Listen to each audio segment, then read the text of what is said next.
All right, day four. Let's talk about the skeleton key, which I got at a pawn shop for $1 recently because I never seen it before, and I'm like, yeah, I'm gonna get that for $1.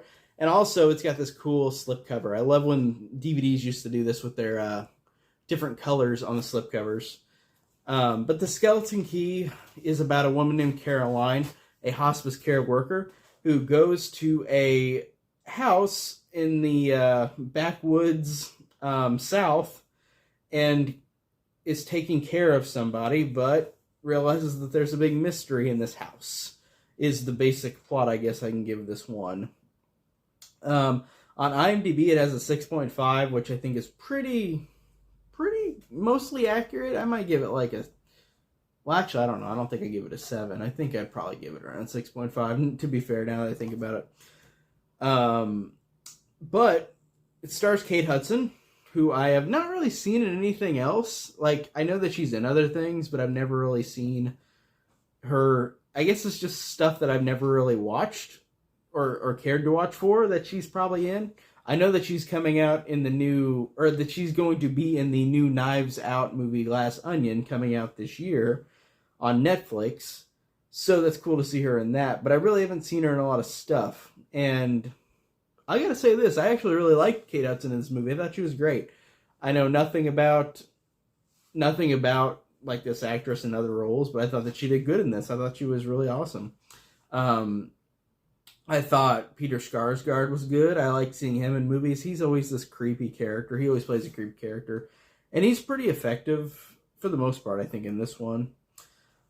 Now, this is a positive and a negative for me, in which this movie is from the 2000s, so it's got that 2000s horror filter where it looks like every other horror movie that came out around that time. It feels like every movie from the 2000s. Every horror movie from the 2000s has this visual look that I think in this it looks okay, but it's definitely not my preferred look for horror movies. Like it's almost like lazy in a way, where like a lot of these movies that come out in the same time period were like, hey, we're gonna make it look grimy and make it look weird. And this, like I said, the execution in that terms for this movie is okay, the cinematography, but it still looks like most of these movies. And it's not a huge negative, but it's definitely a thing I have to point out, because it's not a great positive. It's okay.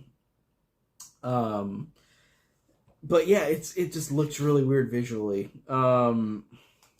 Now this movie really has a lot of elements related to hoodoo, which is, and I looked this up, and I don't know anything about it besides this movie and looking up real quick on Wikipedia, but hoodoo is basically, it sounds like it is a connected kind of spiritual thing like voodoo, but it's called hoodoo. So that's really weird, but I'm just not educated enough in that subject, so I don't really know really what the big logistical difference is between hoodoo and voodoo, but I thought that like what they did with the idea of that, I thought was kind of cool, because the movie is in ways creepy, definitely. I thought the ending of this, without spoiling it, was actually pretty satisfying. I dug what they did.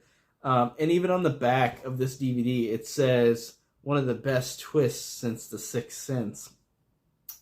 And it's not like the best twist ever, but I thought it was good. I definitely liked the ending. I thought the ending felt pretty rewarding for what the characters went through, what I went through watching the movie. Like, it felt pretty effective and well done with the ending. I really dug that.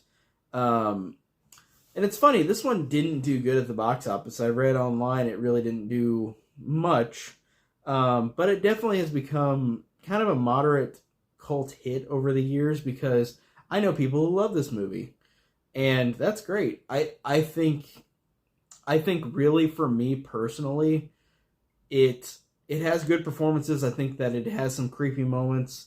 The ending is good.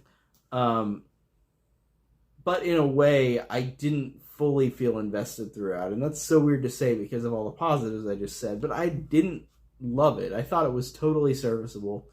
Um, Definitely not a bad one. It just didn't do enough for me. Like I said, it's weird because it's one of those horror movies where a lot happens, but it also feels like a lot doesn't, if that makes sense. Where I'm moderately invested throughout because of the good performances, because of some of the creepy moments, and the ending really made me turn around on how I felt about the movie overall. But it just didn't do it to where I love the movie. I thought the movie was fine. It was definitely serviceable, but nothing that I'm gonna go right home about. Like, I thought it was definitely one that I will slightly remember, but with all these horror movies I watch, it's like it's kind of pick and choose because there's so many that I see where there's some that are just forgettable. This one is not super forgettable.